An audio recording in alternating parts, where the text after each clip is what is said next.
Hey guys, Level Cap here. Today I'm going to be reviewing the new Giants Shadow DLC, including the map, the new weapon, which is the grenade launcher crossbow. I'll be talking about vehicle balance, weapon balance, gadget balance, and some of the other changes made to the game, what I like, what I don't like, and what you might want to be aware of if you're getting into it. And before I go any further, I just wanted to mention that Origin PC is doing a pretty cool 5-day giveaway on their website right now, which is basically going to be for a bunch of pretty cool swag. Some of it is going to be really cool, some of it very expensive.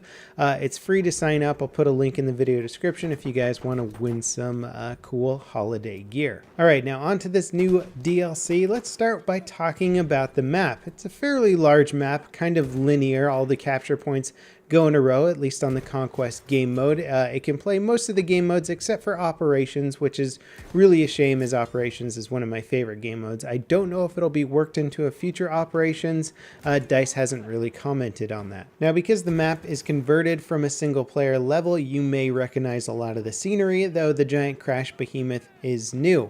However, the map itself does seem to be fairly simple. I wouldn't say it's one of the better looking maps. In fact, I would say it's probably one of the least attractive maps that DICE has released so far, which is kind of a shame. It's not to say that it's an ugly map, but compared to the other map standards, I would say out of the 10 that have come out, this one is easily the least impressive visually. Now, during the Conquest game mode, all the combat seems to be drawn towards the center of the map. There's 2 capture points in the center of the crashed behemoth, and a lot of fighting goes on there. Around the behemoth, the landscape is very much lacking in cover, so it becomes sniper heavy. I was playing the sniper class here, and just racking up kills. Whenever I started playing other classes, I felt kind of out of my element, not really able to fight in some of the bigger wide open areas, and that is most of the map. Big wide open areas. It's not until you get to the very ends on either side that you start to get a bit more of the city and more destructible environment and stuff like that,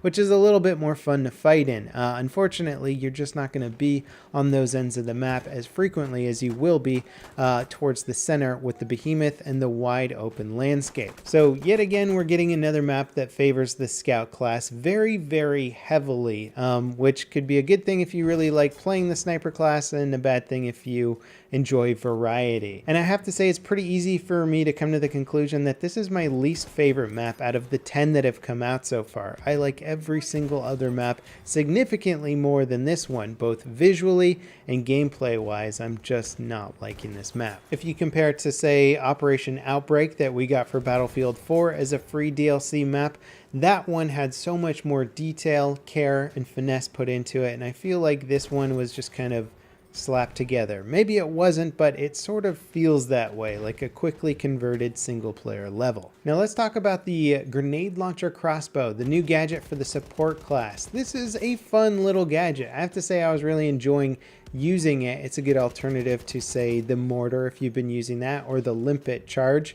It's definitely more effective on close quarters, infantry intensive maps. Think Amiens or Argonne Forest. If you're playing on a big wide open map, specifically Giant Shadow, I don't think you're going to be as effective with this weapon. You can certainly get kills with it, but more than likely, if you can shoot this into a window on Amiens or down a tight alleyway with lots of infantry in it, you're kind of guaranteed to get a kill in those situations. It's almost like running with 3 grenades. Now, I have to say, I'd advise not using the high explosive version of this weapon. It does very little damage. I was trying to take on a heavy tank with it and doing like 6 damage, 8 damage per grenade, and you only get 2 of them, so it's not a very effective anti-vehicle weapon unless I somehow miss something there. So I really just ended up using the frag grenade variant of this, and it's basically like running with 3 grenades as the support class now. Just you have to switch to a gadget to use your other 2 grenades, but you can throw them a lot further. Now, does this gadget exacerbate the grenade spam situation? Yes, absolutely. It does, however, pose as a decent replacement for, say, the airburst mortar. So generally speaking, you probably wouldn't be running with both the grenade launcher crossbow and the airburst, because then you can't run with ammo, and most supports will run with ammo. So trading this off instead of the airburst, I feel, is a decent trade-off, because grenade spam versus airburst spam is sort of the same thing in my book in terms of how annoying it can be. Then again, throwing down an ammo box and using my normal grenades plus the grenade launcher crossbow, I was able to basically hammer the enemy with almost unlimited grenades, which I think could use a bit of tweaking. DICE could definitely look into slowing down the grenade recharge time in this game. Anyway, that kind of covers the new content that's been added with this DLC and patch, but what about the cool balance changes? One of my favorite things that I think just all around is an overall improvement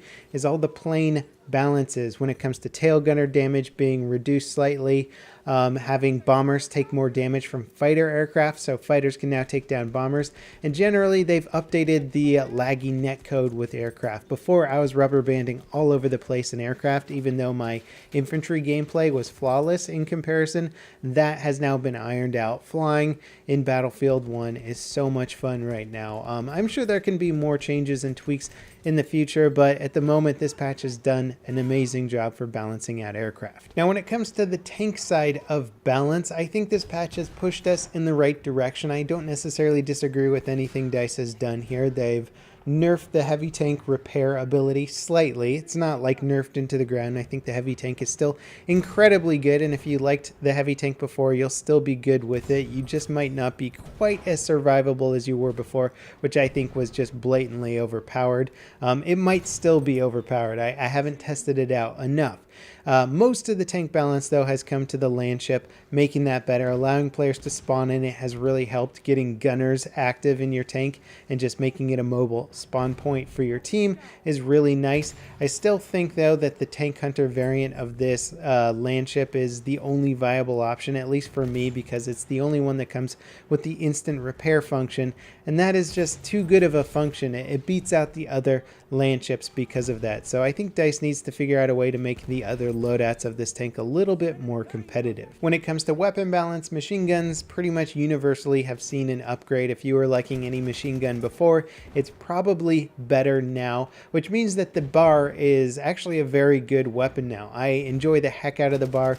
I haven't really played too much with the other LMGs. I mean, I have a little, but I think the bar just blows them out of the water. So when it comes to balance, the machine guns are coming more in line with the other weapons in this game, but within the machine guns, I still think that the bar is like above and beyond the other one, so it doesn't really give me much of a reason to try out anything else. Now when it comes to shotguns, I haven't been able to test them extensively, but I was playing with the M97 a bit and really enjoying that one. That one's supposed to be a bit better now, and the Model 10A is supposed to be a little bit worse at range, basically reducing the range that you can one-shot kill somebody at. All the shotguns, I think, are still pretty darn good, but you just have more options now. You shouldn't see the Model 10A being used exclusively or just constantly getting one-shotted by it at medium range. So that is a very, very important fix to me, as it was just getting abused a bit too much prior to this patch. Mortars have been buffed after their very, very significant nerf. I was trying them out a bit. They're decent. I think people are going to start coming back and using them a bit more. They're not pinpoint accurate, which is good because it kind of defeated the point of some cover or trenches. If you could always land a mortar perfectly within a trench, then there wasn't much point in having that trench there in the first place. So the mortars now, you have to fire them a bit slower to be accurate, but they're not quite as bad as they were right after the nerf. So I think DICE has found a pretty happy middle ground there. We'll have to see how it plays out on some of the 64-player operations game modes. If mortars are going to come back in full force, we'll just have to wait and see. Now there's also a new custom game mode called Standard Issue Rifles. Unfortunately, I wasn't able to test this out yet. I'm not sure if DICE has put this into the matchmaking officially yet, or if that's going to come out on the 20th. We'll have to wait and see. I really like the concept behind this game mode. I just haven't been able to test it out yet. Now this patch has also introduced spectator mode, something that we've gotten in previous Battlefield games and has just been implemented in Battlefield 1. This one is significantly more powerful than our previous spectator modes, and I think DICE really worked with some of the community members to try and figure out how to make it good and how to appease different kinds of fans, whether you want to take cool cinematic video or thumb thumbnails or use it as a spectator cam for casting esports events. It seems like this has generally been a universal improvement to the spectator mode, and I'm looking forward to using it to get cool thumbnails for my videos. Now, one nerf that the community seems to be fairly sad about is the Martini Henry nerf, and I can understand why people would be upset. They've changed the body shot multiplier, so basically if you hit somebody in the arm, you're not going to get a one-shot kill with the Martini Henry anymore. And there's a pretty fundamental issue with this, in my opinion, in that if somebody's standing profile to you and you hit them in the arm, that's a shot that would go through their arm and then into their torso. It should be a lethal shot, a killing shot, but because their arm in a way acts as body armor, reducing the damage multiplier, it robs you of a lot of one-shot kills that you could potentially get. So people are using the Martini Henry and getting way less one-shot kills in that sweet spot range, and it's kind of unfortunate. I didn't think the Martini Henry was overpowered. I think at moments it was incredibly good, but it wasn't my favorite sniper rifle overall. So we'll just have to wait and see if DICE is going to update their damage model or how the arm multiplier works in Battlefield 1. It is different from Battlefield 4, and I'm kind of opposed to the new model. Now, this update did fix a lot of bugs. It improved the quitting situation from rounds, which was a big complaint.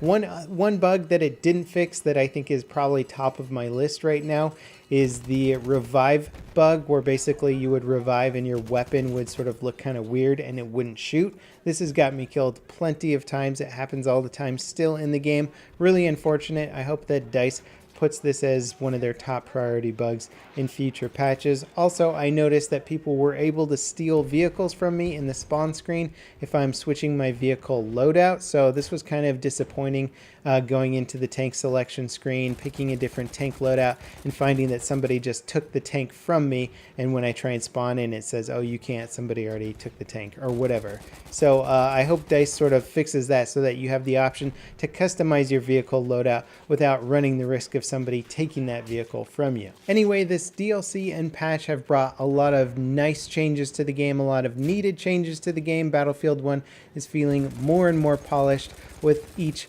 patch that comes out, which is really great. My only complaint with the DLC is that I just really didn't like the map, and I hope that DICE spends a little bit more time in some of their free DLC maps down the road so that they stand up to some of the maps that we got in the vanilla version of the game, both visually, balance-wise. I hope that the map designers really go in and create something that I think the Battlefield franchise can be more proud of. Again, that is my personal opinion. You may love the map, but I just feel that it's a bit subpar when compared to the other maps in the game. Anyway, there really is plenty of more information here, but I'm going to wrap the video up now, and we'll be covering other cool, more nuanced aspects of this in the future. As always, guys, thanks for watching, and I'll see you next time. This is Level Cap signing off.